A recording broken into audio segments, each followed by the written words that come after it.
Good morning, dear students. Welcome back to Avin Academy. Today we will discuss JEE PYQS of kinetic theory of gaseous. Kinetic theory of gaseous भी thermodynamics की तरह बहुत ही easy और छोटा chapter है। आप आसानी से इसके एक बार फॉर्मूला अगर सारे रट लेते हो तो आपके लिए इसके एमसीक्यू सॉल्व करना बहुत ही आसान हो जाता है। काइनेटिक थ्योरी ऑफ गैसियस की इस सीरीज में 2020 से लेके 1919 तक 30 साल में जितने भी जेडब्ल्यू में क्वेश्चंस पूछे गए इसको सॉल्व करने वाले कुछ 6 पार्ट की सीरीज होगी। लास्ट तक देखिएगा, बहुत ही फायदा होगा आपको। अगर आपको हमारे वीडियोस पसंद आए तो प्लीज इसको लाइक और शेयर करें और चैनल को सब्सक्राइब करें। चलिए शुरू करते हैं आज का क्लास। आज की क्लास का पहला सवाल आपके सामने है। सवाल का डेटा आपको दिया हुआ है कुछ इस तरह से, आप देख सकते हो। Initially a gas diatomic molecules is contained in a cylinder of volume V1 at a pressure P1 and temperature 250 Kelvin.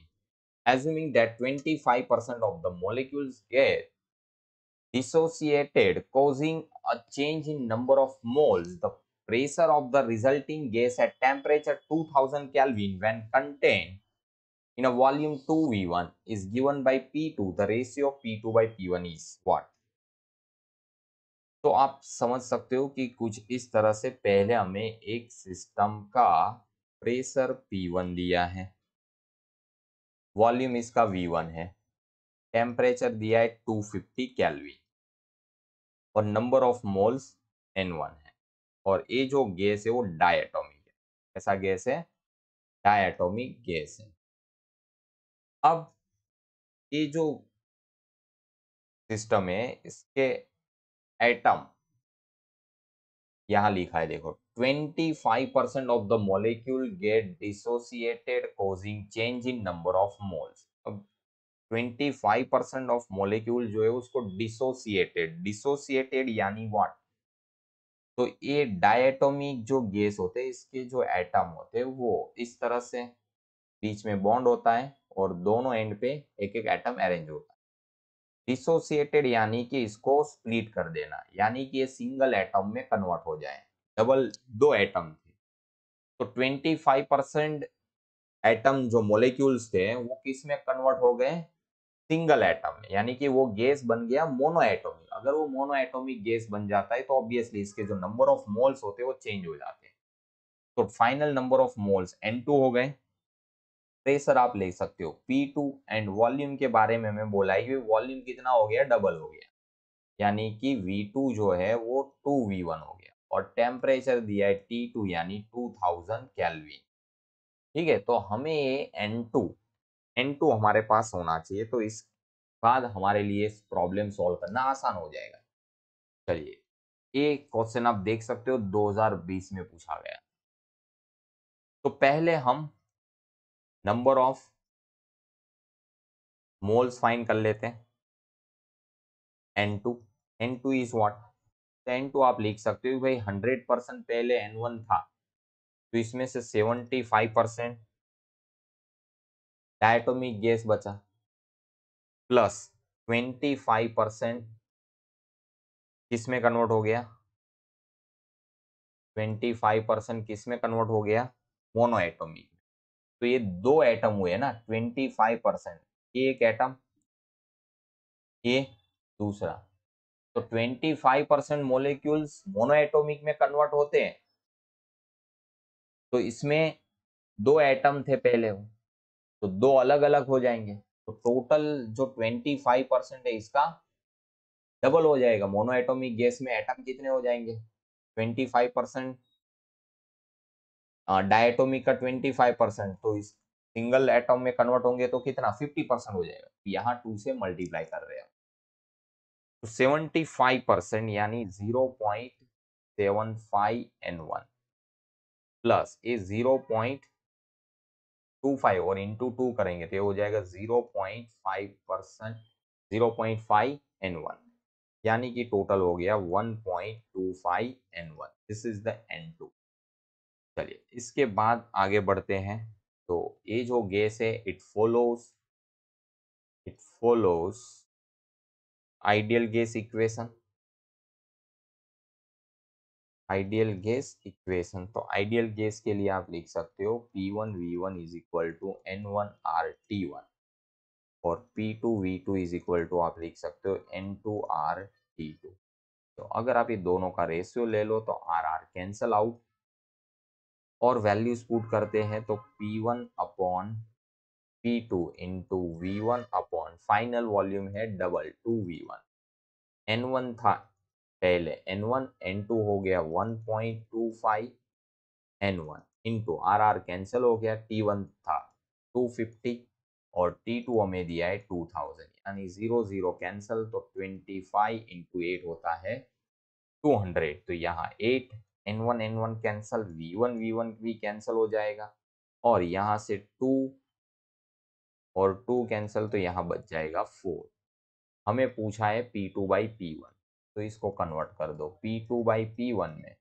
तो P2/P1 यहाँ P1/P2 है, P2 को सामने लेके जाओ, P1 को डिवाइड में लेके जाओ, तो यहाँ 1.25 इंटू 4 से मल्टीप्लाई करिए तो P2/P1 का आंसर आएगा आपको 5।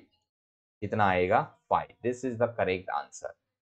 तो यहाँ ऑप्शन नहीं था क्योंकि, चलिए तो इसी के साथ हमारा यहाँ ये प्रॉब्लम, फर्स्ट प्रॉब्लम कंप्लीट होता है। Let's move on a next problem. Second problem का डेटा कुछ इस तरह से आपको दिया हुआ है, आपके सामने आप देख सकते हैं कि डेटा में हमें दिया है the change in the magnitude of volume of an ideal gas as the change when the temperature is reduced by small quantity delta T at a constant when a small additional pressure delta P is applied at a constant temperature is the same pressure. The initial temperature and the pressure of the gas were 300 Kelvin. Atmospheric pressure is 2 atmosphere. If delta T is equal to C delta P, and value of C in Kelvin per atmosphere is what? तो आपको पूछा गया है कि भाई delta T by delta P जो है आपको कंसीडर करना है C, और इसकी वैल्यू कितनी होगी वो आपको बताना है। चलिए तो पहले आप देखिए, इसको दो पार्ट में हम डिवाइड करते हैं। Change in magnitude of volume of an ideal gas change when the temperature is reduced by a small quantity delta T at a constant. देखो इसका जो टेम्परेचर है वो आपको पहले केस में क्या लेना है? कांस्टेंट लेना है। तो यहाँ आप लिख सकते हो कि भाई दो पार्ट में स्प्लिट कर देते हैं कि भाई पहले केस में आपको दिया है कि भाई वॉल्यूम में कितना चेंज हो रहा है, magnitude of volume of change in magnitude of the volume of an ideal gas at change when the temperature is reduced by a small quantity delta T। ठीक है, but pressure delta T at a constant when a small additional pressure delta P is applied at a constant temperature। तो पहले first case की बात करें तो PV is equal to NRT, यानी कि वॉल्यूम में चेंज करेंगे तो प्रेशर टेम्परेचर में चेंज होगा, बट आपको प्रेशर कैसा रखना है? कांस्टेंट। तो P delta V is equal to NR delta T, यानी कि delta V is what? NR delta T by P। This is equation 1। फिर सेकंड केस में बात की हुई कि भाई सेकंड केस में क्या बोला हुआ है? सेकंड केस में आपको दिया हुआ है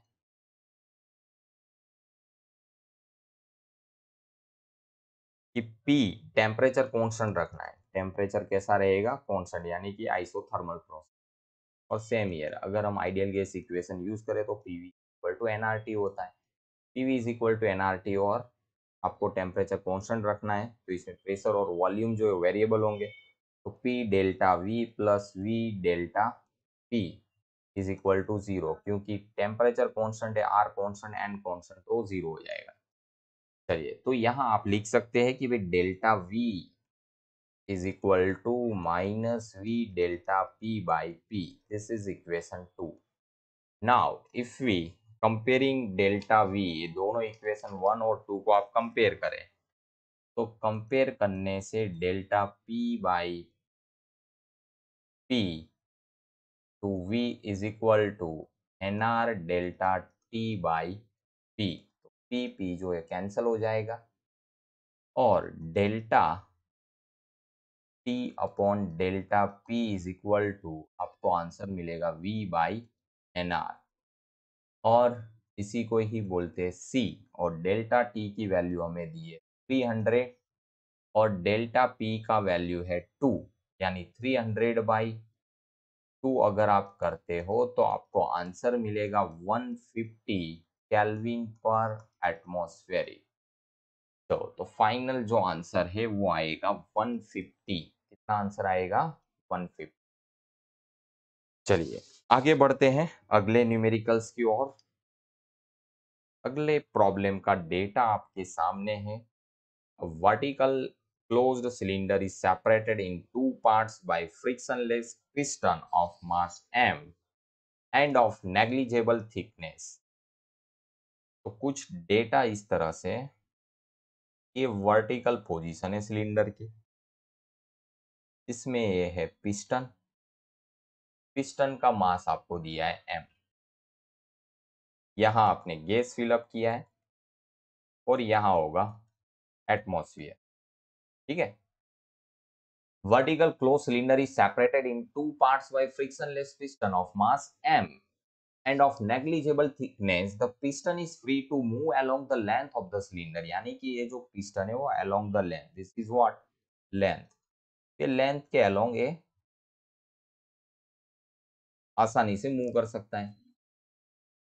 Piston is free to move along the length of the cylinder। The length of the cylinder above the piston is L1। Above length, just suppose this is the L1 and the below the piston is L2। Below length is L2 such that L1 is greater than L2। और यहाँ condition की दी है कि भाई L1 is greater than L2। Each part of the cylinder contain n moles of an ideal gas equals temperature T। यहाँ n मोल ideal gas है और इसका टेम्परेचर T है। If the piston is stationary its mass m will be given by. अगर piston मान लो stationery है तो piston का मास m जो है, इसमें चारों में से कौन सा ऑप्शन मैच करेगा, मास आपको फाइंड करना है। तो बहुत ही आसान सवाल है। अगर आप देखें तो यहाँ इसका जो मास m है, इसकी वजह से जो mg फोर्स है वो तो डाउनवर्ड लगेगा। यहाँ पे जो गैस आइडियल गैस हमने फिलअप किया है वो गैस फोर्स अपवर्ड डायरेक्शन में लगाएगा, तो इसका जो प्रेशर P2 इंटू ए अपवर्ड डायरेक्शन में होगा और यहाँ जो एटमॉस्फेयर का जो गैस प्रेजेंट है वो प्रेशर लगाए, फोर्स प्रेशर डाउनवर्ड लगाएगा, तो इसकी वजह से जो फोर्स लगेगा वो डाउनवर्ड होगा। तो P1 इंटू ए, क्योंकि pressure is what, P is equal to F by A, तो F is equal to PA। तो अपर पार्ट का जो एटमॉस्फेरिक गैस है it will exert force in the downward direction. जो ideal gas हमने cylinder के अंदर फिलअप किया हुआ है वो प्रेशर पिस्टन के ऊपर लगाएगा अपवर्ड डायरेक्शन में, so force it is also acting in the upward direction. और पिस्टन का जो मास m है, इसकी वजह से जो ग्रेविटेशनल फोर्स लगेगा it is act towards the downward. And here the problem is said that this system is in equilibrium. System कैसा है? इक्विलिब्रियम। तो आप लिख सकते हो for equilibrium condition. For equilibrium condition हमने क्या पढ़ा है कि भाई P2A अपवर्ड डायरेक्शन में लग रहा है फोर्स, P1A डाउनवर्ड में है, प्लस mg भी डाउनवर्ड में। तो हमें mg फाइंड करना है, तो मैं यहाँ लिख सकता हूँ P2A minus P1A, P2A minus P1, ये ऐसे आप लिख सकते हो। अब हम इसको और सॉल्व करें तो हमें मेन जो फाइंड करना है वो मास है। m को हम सब्जेक्ट बना ले तो 1 अपॉन g। अब P2 जो है, P2 यानी प्रेशर, तो ये प्रेशर के लिए आप फॉर्मूला लगा सकते हो P1 V1 is equal to nRT और P1 को सब्जेक्ट बना लो, तो nRT और V1 यानी ये वाला वॉल्यूम, तो एरिया ये है, लेंथ L1 है, तो L1 इंटू ए। सेम ईयर ऐसे P2 भी निकालोगे तो वो भी आएगा nRT अपॉन L2A। तो यहाँ आप P2 और P1 की वैल्यू रख सकते हो, nRT by L2A into A minus nRT upon L1A into A. चलिए यहाँ से ए जो है वो कैंसल आउट हो जाएगा, nRT बाहर आ जाएगा upon g in bracket 1 upon L2 minus 1 upon L1। अगर आप इसको और सॉल्व करते हो आगे तो आप इसे लिख सकते हो nRT by g in bracket L1 minus L2 upon L1 into L2। तो यहाँ ऑप्शन के साथ आप मैच करिए तो आपको दिखेगा कि भाई ऑप्शन डी जो है वो आंसर के साथ मैच कर रहा है, तो option D is correct for this problem. चलिए, बहुत ही आसान सवाल था, आप देख सकते हो 2019 में पूछा गया। चलिए आगे बढ़ते हैं अगले प्रॉब्लम की ओर। अगला सवाल ये रहा आपके सामने, का डेटा आपको दिया है कुछ इस तरह से कि the temperature of an open room of volume 30 metre cube increase from 70 degree Celsius to 27 degree Celsius due to sunshine. The atmospheric pressure in the room remains 1 into 10 raised to 5 Pascal. If Ni and Nf are the number of molecules in the room before and after heating, then Nf minus Ni. यहाँ पे आपको number of atom में कितना changes आएगा वो बताना है। तो पहले बात करें तो इनिशियल टेम्परेचर आपको T1 दिया है 17 डिग्री सेल्सियस, से कन्वर्ट कर दीजिए केल्विन में, तो it will become 290 kelvin. Pressure P1 आपको दिया है 10⁵ पास्कल। T2 की बात करें तो वो 27 दिया है, तो 20 प्लस 273 यानी इट विल बिकम 300 केल्विन। और V1 हमें दिया है इनिशियल वॉल्यूम भी, दिस इज 30 मीटर क्यूब। चलिए, तो यहाँ हम अगर इक्वेशन अप्लाई करें PV is equal to nRT and N is equal to N by Na into RT। यहाँ से आप N को सब्जेक्ट बना लीजिए, तो N को सब्जेक्ट बनाएंगे तो PV इंटू Na यानी एवोगैड्रो नंबर अपॉन RT। तो ये आपको फॉर्मूला मिल गया। अब आपको नंबर ऑफ मॉलिक्यूल्स फाइंड करने हैं। नंबर ऑफ मोलेक्यूल्स यानी N2 माइनस N1, तो N2 माइनस N1 यानी कि ये वाला फॉर्मूला यूज कर लो, N2 minus N1 is equal to PV Na upon RT2 minus PV Na upon RT1। चलिए, तो इसमें से कॉमन निकलेगा PV Na upon R is the common 1 upon T2 minus 1 upon 1। चलिए, और सिंप्लीफाई करें तो PV Na upon R in bracket T1 minus T2 upon T1 into T2।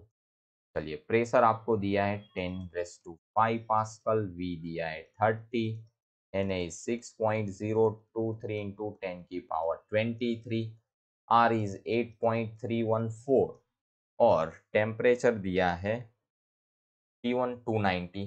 या माइनस में आंसर आ रहा है, पॉसिबल नहीं है, बट पहले हम यहाँ पे N1 माइनस N2 करते हैं तो आंसर प्लस में आएगा, तो 300 माइनस 290, 300 इंटू 290। चलिए, और सिंप्लीफाई करते हैं हम, तो आप सारी वैल्यू सॉल्व करोगे तो ये वैल्यू आपको मिलेगा 21.73 इंटू 10⁻28 और यहाँ आ जाएगा 10/300 इंटू 290, 00 कैंसल। तो आपका आंसर कुछ इस तरह से आएगा 21.73 into 28/300 into 29, this will come 8700. If you solve it more, then you will get approximate 2.5 into 10 raised to 25. हाँ, आंसर माइनस में है, माइनस वाला आंसर, हाँ इंक्रीज किया हमने, सॉरी, हाँ तो यहाँ पे हमें बोला हुआ है NF माइनस, यानी कि N2 माइनस N1 ही बोला है, ठीक है, तो इसलिए आंसर माइनस में भी दिया है। अगर ऐसा नहीं बोला होता, सिर्फ हमें नंबर डिफरेंस बोला होता, तो ये प्लस भी हो सकता था। तो यहाँ क्लियरली हम देख सकते हैं यहाँ माइनस आएगा। आगे आप 290 माइनस 300 करना है, ठीक है, क्योंकि माइनस ऑप्शन में दिया है हमें, फाइनल माइनस इनिशियली पूछा है, इसलिए आपको इस तरह से ही सॉल्व करना। तो here you can see that option B is matched with the correct answer. So for this problem, correct answer is option B. Let's move on a next. Next सवाल आपके सामने है। सवाल का डेटा है for the PV diagram given for ideal gas out of the following which one correctly represent temperature versus pressure diagram. आपको PV diagram दिया है, कौन सा डायग्राम है, पी वर्सेस वी का डायग्राम दिया है। तो डायग्राम से क्लियरली दिख रहा है कि जब हम 1 से 2 जा रहे हैं तो प्रेशर इज डिक्रीजिंग, प्रेशर क्या हो रहा है, डिक्रीज हो रहा है। और ये जो प्रोसेस है वो आइसोथर्मल प्रोसेस है। कैसा प्रोसेस है, आइसोथर्मल प्रोसेस है। तो आइसोथर्मल प्रोसेस एक चीज है, ये पता चल गई। दूसरा 1 से 2 पॉइंट जा रहे तो प्रेशर डिक्रीज होना चाहिए। तो चार ऑप्शन में से देखिए आप, यहाँ टेम्परेचर कांस्टेंट नहीं है तो ये तो पॉसिबल नहीं है, यहाँ पे भी टेम्परेचर कांस्टेंट नहीं है, ये भी पॉसिबल नहीं है। हाँ, ऑप्शन 3 और 4 में देखो तो वहां 1 से 2 एक प्रोसेस ये है, दूसरा दिया है हमें 2 से 1, यानी कि 1 से 2 में, ये 3 वाले ग्राफ में देखो तो वहां प्रेशर डिक्रीज हो रहा है, ठीक है। तो correct option for this problem is option C, ठीक है, क्योंकि इसमें टेम्परेचर देखो कांस्टेंट है, दिस इज आइसोथर्मल, और प्रेशर क्या हो रहा है, 1 से 2 आप जाओगे तो प्रेशर डिक्रीज होता जाएगा, क्योंकि यहाँ पे भी 1 से 2 जाओ प्रेशर क्या हो रहा है, डिक्रीज हो रहा है। तो हमारा जो करेक्ट ऑप्शन की जो ग्राफ है वो प्रॉब्लम के साथ जो मैच कर रहा है वो ऑप्शन सी है। तो correct answer for this problem is option C. I hope are you clearly understand. Let's move on next question. Next सवाल आपके सामने है। नेक्स्ट सवाल का डेटा आपको दिया हुआ है कुछ इस तरह से, there are two identical chambers completely, हाँ इस तरह से देखिए, आपको दो आइडेंटिकल चैम्बर्स दिए हुए हैं, completely thermally insulated from surrounding, दोनों सराउंडिंग से इंसुलेट किए हुए, यानी कि कोई भी हीट बाहर नहीं जा सकता है, ना कि बाहर का हीट अंदर आ सकता। Both chamber have partition wall dividing the chamber in two compartment, दोनों कंटेनर में पार्टीशन वॉल दिया हुआ है। Compartment 1 is filled with ideal gas and compartment 3 filled with the real gas। यहाँ आइडियल गैस फिल किया है, यहाँ रियल गैस किया है। कंपार्टमेंट 2 एंड 4 आर वैक्यूम, 2 और 4 जो है दिस आर द वैक्यूम, यहाँ कोई गैस नहीं है। Small hole is made the partition wall and the gases are allowed to expand in vacuum. Obviously अगर आप यहाँ स्मॉल होल करते हो तो ये जो आइडियल गैस है वो ऐसे फ्लो करना स्टार्ट करेगा। Same year real gas is also expand when we create a small hole within the partition wall। चलिए अब स्टेटमेंट 1 कहता है आपको कि no change in the temperature of gas take place when ideal gas expand in a vacuum. कोई temperature में change नहीं आएगा जब आइडियल गैस एक्सपांड करेगा in a vacuum. However the temperature of real gas goes down when it expand in a vacuum. Real gas expand होगा तो temperature क्या होगा, डाउन होगा, वो कूल होगा। ऐसा स्टेटमेंट 1 कह रहा है। स्टेटमेंट 2 का भी देख लीजिए, वो क्या बोल रहा है, the internal energy of ideal gas is only kinetic. Internal energy of ideal gas is only kinetic and the internal energy of real gas is kinetic as well as potential. तो यहां से मुझे जो लग रहा है कि भाई स्टेटमेंट 1 जो है वो रॉन्ग है। स्टेटमेंट 1 क्या लग रहा है, रॉन्ग। और स्टेटमेंट 2 जो है वो करेक्ट लग रहा है, क्योंकि आइडियल गैस जो है वो इसका जो एनर्जी होता है इंटरनल, वो काइनेटिक एनर्जी की वजह से होता है आइडियल गैस का। और जो रियल गैस होता है यानी internal energy of real gas, it will the sum of the kinetic energy as well as potential energy.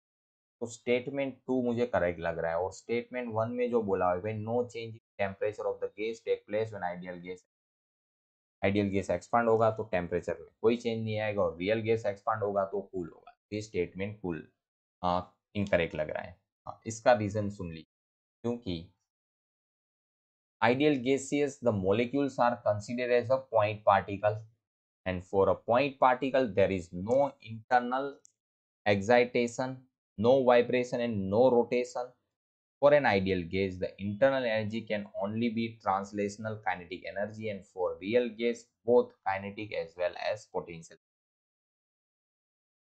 ये आपको बोला हुआ है कि भाई जो गैस के मॉलिक्यूल है is considered point particle, and for a point particle there is no internal excitation. ना कोई इंटरनल एक्साइटेशन होता है, नो वाइब्रेशन होता है, ना रोटेशन होता है फॉर अ आइडियल गैस।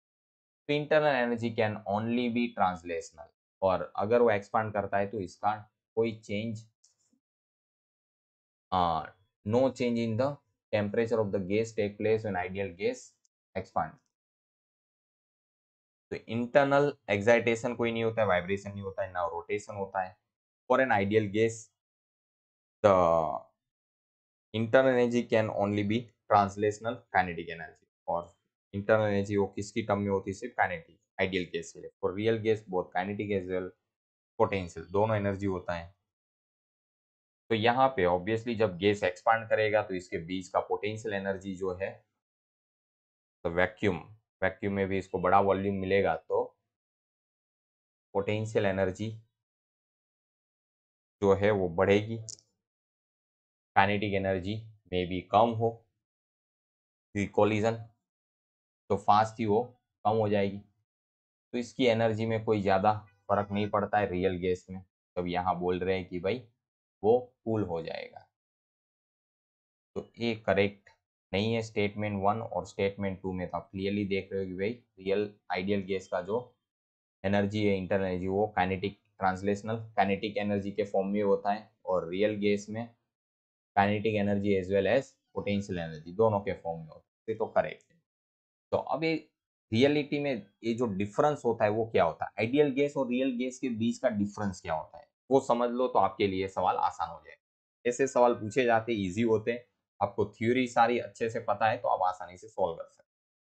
तो देखिए हम स्टडी करते हैं कि भाई और difference between real gas and ideal gas, real gas और आइडियल गैस के बीच का क्या डिफरेंस होता है। आइडियल गैस और ये है रियल गैस। रियल यानी कि जो हमारी सराउंडिंग में जो प्रेजेंट होते हैं उसको हम क्या बोलते हैं, रियल गैस। रियल गैस यानी कि हाइड्रोजन है, ऑक्सीजन है, कार्बन डाइऑक्साइड है, नाइट्रोजन है, हीलियम है, those all are the real gases जो हमारे सराउंडिंग में और जो हमारी सिस्टम में काम करते हैं। आइडियल एक एजम्पशन होता है, ऐसा रियलिटी में पॉसिबल नहीं होता है।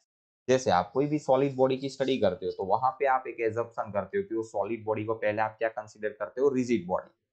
बट वाकई में ऐसा कोई रिजिड बॉडी पॉसिबल होता नहीं है। सेम ईयर जब आप गैसेस की स्टडी करते हो तो सेम वो गैस को आप ऐसा स्टडी तब सपोज करोगे this is the ideal gas, this is the ideal gas. Reality में ऐसा कोई गैस पॉसिबल नहीं है, this is just the assumption. ठीक है, चलिए तो यहाँ आप देख सकते हो ideal gas do not exist, ideal gas do not exist and gases that exist in nature, hydrogen, oxygen, carbon dioxide, nitrogen, helium, etc. are real gases, those are the real gases। हाँ, अब और क्या होता है इसके जो difference, ideal gas obey the ideal gas low at temperature and pressure condition. Ideal gas obey the ideal gas law at all temperature and pressure. कोई भी टेम्परेचर और प्रेशर हो इसमें आइडियल गैस लॉ को फॉलो करता है. Real gas do not obey gas law under standard pressure and temperature condition. Real gas does not obey gas law under all standard pressure and temperature condition. Elastic collision occur between the molecule. Elastic collision यहाँ होता है. Molecules collide in an inelastic manner. यहाँ कैसा होता है? Inelastic. यहाँ हम ideal situation मानते हैं कि ये कोलिजन कैसी हो? इलास्टिक. जब रियल गैस में इनइलास्टिक होता है. There are no intermolecular forces of attraction in perfect ideal gas.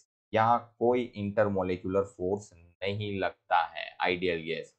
The force in a real gas are either attracting or a repulsive. और यहाँ forces लगते हैं वो attractive भी हो सकते हैं और repulsive भी हो सकते हैं real gas. An ideal gas particle lack of fixed volume and mass. तो particle है इसका fixed volume and mass होता है. Real gas particle have defined volume and mass. का डिफाइंड होता है. Ideal gas particle have constant kinetic energy. देखो ये इसके पास सिर्फ क्या होता है? Only constant kinetic energy. Collision change in the kinetic energy of real gas particle. Collision change kinetic energy तो भी करता है और साथ में पोटेंशियल एनर्जी भी चेंज होता है. हाई प्रेशर, ये समझने लायक बात कि भाई high pressure and low temperature ideal gas can act like a real gas. जब हाई प्रेशर होता है और लो टेम्परेचर होता है तो आइडियल गैस कैसे बिहेव करता है? As a real gas. और रियल गैस कब आइडियल गैस की तरफ बिहेव करेगा? तो एक क्वेश्चन भी हमारे एमसीक्यूज वगैरह है, फिलिंग द ब्लैंक बोर्ड, ये सब में आप पढ़ सकते हो. Low pressure and high temperature real gas is behaving like ideal gas. Low pressure and high temperature real gas is behaving like ideal gas.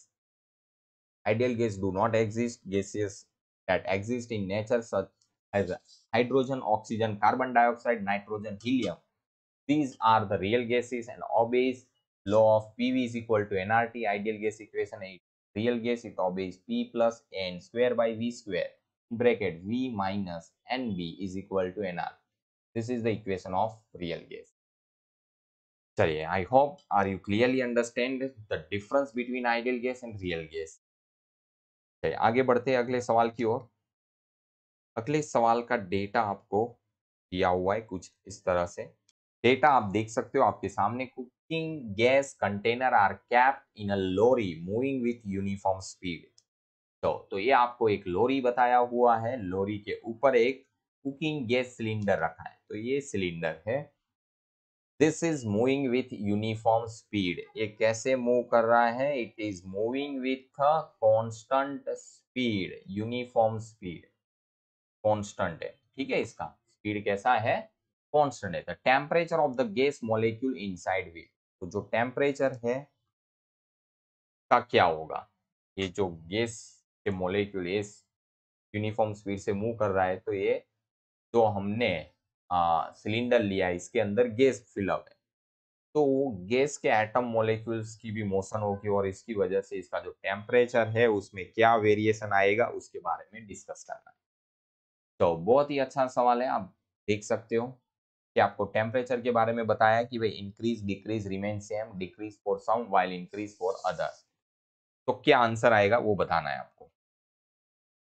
तो इसलिए आप देख सकते हो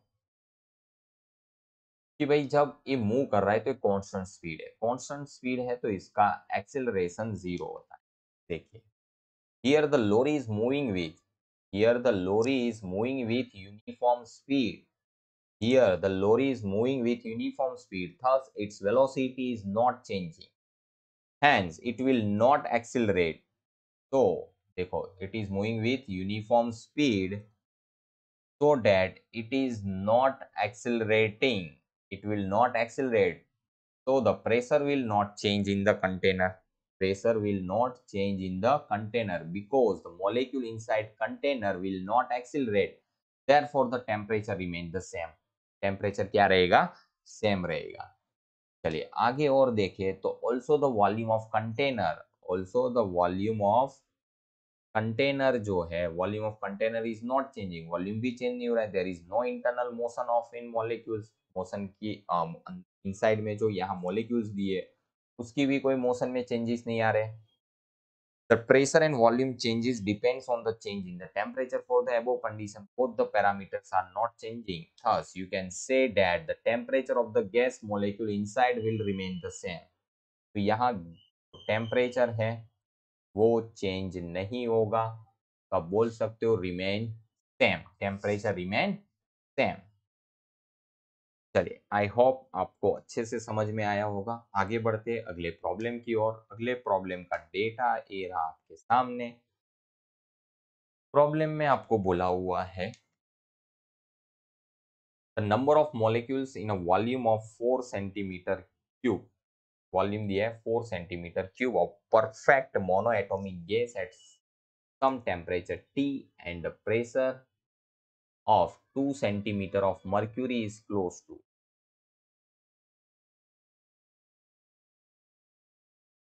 number of molecules in a volume, number of molecules find करना है। चलिए, तो इसके लिए हमने पढ़ा है कि भाई PV is equal to NRT होता है, और अगर हम यहाँ एन बाई एन ए लिखे कि नंबर ऑफ मोल्स यानी N by N A, number of atom upon Avogadro number, तो आर बाई एन ए जो होता है वो के बी हो जाता है, बोल्ट्जमैन कांस्टेंट। तो यहाँ से अगर आप एन को सब्जेक्ट बना लीजिए तो P V by K B T, P V by K B T ऐसा आप लिख सकते हो। तो यहाँ आप देखिए प्रेशर आपको दिया हुआ है, वॉल प्रेशर, प्रेशर मर्क्यूरी की टर्म में दिया है तो इसको रो जी एस लिखें। फिर वॉल्यूम भी दिया है, और बात करें कि भाई टेम्परेचर, तो यहाँ दिया हुआ है, टेम्परेचर नहीं दिया है, टेम्परेचर की वैल्यू तो हमें चाहिए, बट यहाँ ब्रैकेट में देखो mean kinetic energy of molecule is 4 into 10⁻⁻14 अर्ज, यानी कि हमें जो काइनेटिक एनर्जी दिया हुआ है वो दिया है 4 इंटू 10⁻⁻14 अर्ज। तो काइनेटिक एनर्जी को हम लिखते हैं 3/2 K B T, this is 4 into 10⁻⁻14। तो यहाँ अगर आप टेम्परेचर को सब्जेक्ट बना लो तो 8/3 इंटू 10⁻⁻14 अपॉन के बी, फिर आपको टेम्परेचर मिल गया। अब यहाँ n is equal to P, P is rho g h into V upon K B into T. चलिए अब सारी वैल्यूज पुट करते हैं, तो यहाँ हमें रो जी एच प्रेशर दिया हुआ है मर्क्यूरी की टर्म में, तो इसे आप नोट कर सकते हो, रो यानी 13.6, जी यानी 9.8, और एच आपको लेना है 2, और वॉल्यूम आपको दिया हुआ है 4 सेंटीमीटर क्यूब यानी ये 4। अब यहाँ मैं लिख दूँ के बी, टेम्परेचर की वैल्यू है 8/3 इंटू 10⁻⁻14 अपॉन के बी, तो ये के बी जो है वो कैंसिल हो जाएगा। यहाँ से देखे 8 8 भी क्या हो जाएगा, कैंसल। तो यहाँ आप लिख सकते हैं 3 इंटू 13.6 इंटू 9.8 into 10 की power 14। If you solve it, you will get answer approximate 4 into 10 raised to 18। 4 into 10 raised to 18। हाँ, यहाँ हमने एक गलती की है क्योंकि ये G जो है 980, 9.8 मीटर पर सेकंड स्क्वायर होता है, यहाँ है 980, क्या लिखना है यहाँ 980 सेंटीमीटर पर सेकंड स्क्वायर। अगर आप इसको पूरे को सॉल्व करते हो 980, तो आपको आंसर मिलेगा अप्रोक्सीमेट 4 इंटू 10 की power 18।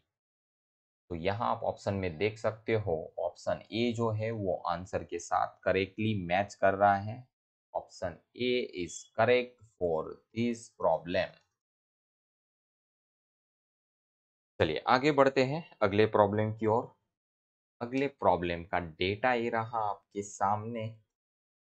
Nitrogen gas is at 300 degree Celsius temperature at which the RMS speed of hydrogen molecules would be equal to the RMS speed of nitrogen molecule।